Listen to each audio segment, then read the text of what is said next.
Hello and welcome back to a new video on my channel. Tonight there are perfect conditions to do deep sky astrophotography.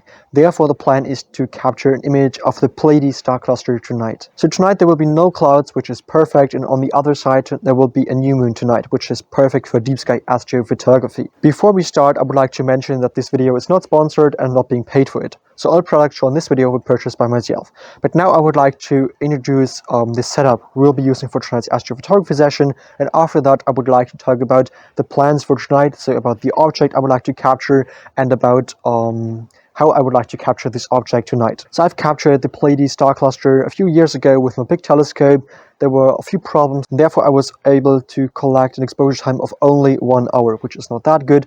So hopefully I can improve that image tonight with another setup for deep sky astrophotography.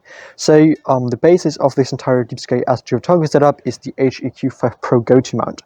It's a very reliable mount, and I'm using that one all the time for astrophotography, and it's perfect for that. So tonight I will not use the CW ASI Air Pro as usually for controlling the entire deep sky astrophotography setup.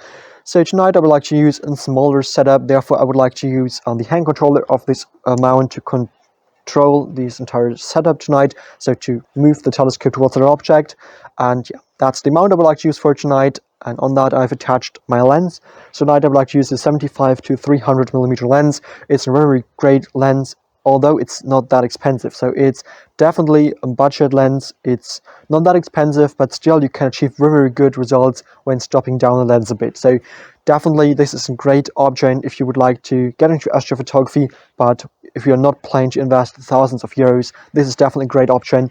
That helps you to get into astrophotography. And although having a big telescope, I'm still using that one for deep sky astrophotography, especially for creating those very wide field images of the night sky. So tonight I'm planning to use a focal length of 135mm. That is great because in that case I can use the maximum aperture of f4.5. I will not use the maximum aperture tonight because it helps me to achieve better imaging quality. So the stars will be better, and that helps me to reduce those blue halos, especially around those very bright stars. So I would like to use f6.3, but I would like to talk about the camera settings later on.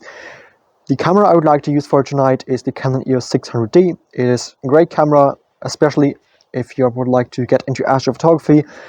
It's not that expensive, but still it has a good sensor. You do have a flip screen, which is especially helpful in astrophotography. So that definitely helps me to move the display to the positions that were helpful for me to look on the display. So great camera. Furthermore, to control this camera, I would like to use this shutter release cable, so you can select the exposure time and the time between the different images. So I would like to use that one for capturing images all night long for tonight.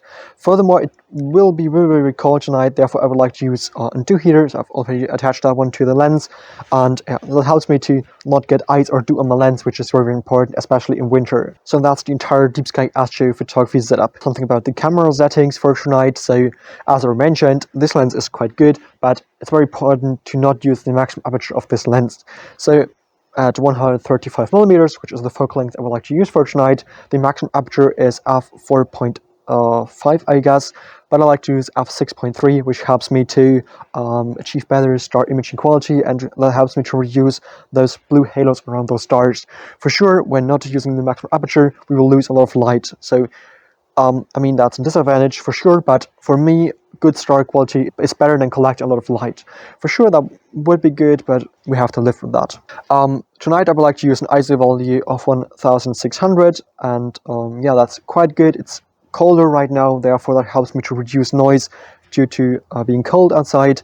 I would like to use a single exposure time of 180 seconds, so 3 minutes of total exposure time, and then I'm planning to capture the Pleiades star cluster all night long to collect as much light as possible of this object. Something that's very important to mention is that I would like to capture calibration frames. So that's very important, especially when using those DSLR cameras for astrophotography. So tomorrow I would like to capture, or later on I would like to capture the dark frames, the flat frames, and the bias frames. That's very important to achieve better results in deep sky astrophotography, because that helps us to reduce noise, and especially that helps us to achieve better results in deep sky astrophotography. So I definitely recommend that.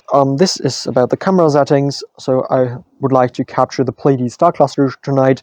It is a very, very well-known star cluster. So It's very, very famous in the hobby of astrophotography due to its brightness. So it's a very, very bright object, and it's very, very beginner friendly. So a lot of people who are starting into astrophotography capture this star cluster because it's very easy to find, because you can even see it with your eyes in the night sky. It's very bright, and you do not need that much of exposure time to reveal structures in these objects. So in this object, therefore, it's a very easy object to capture.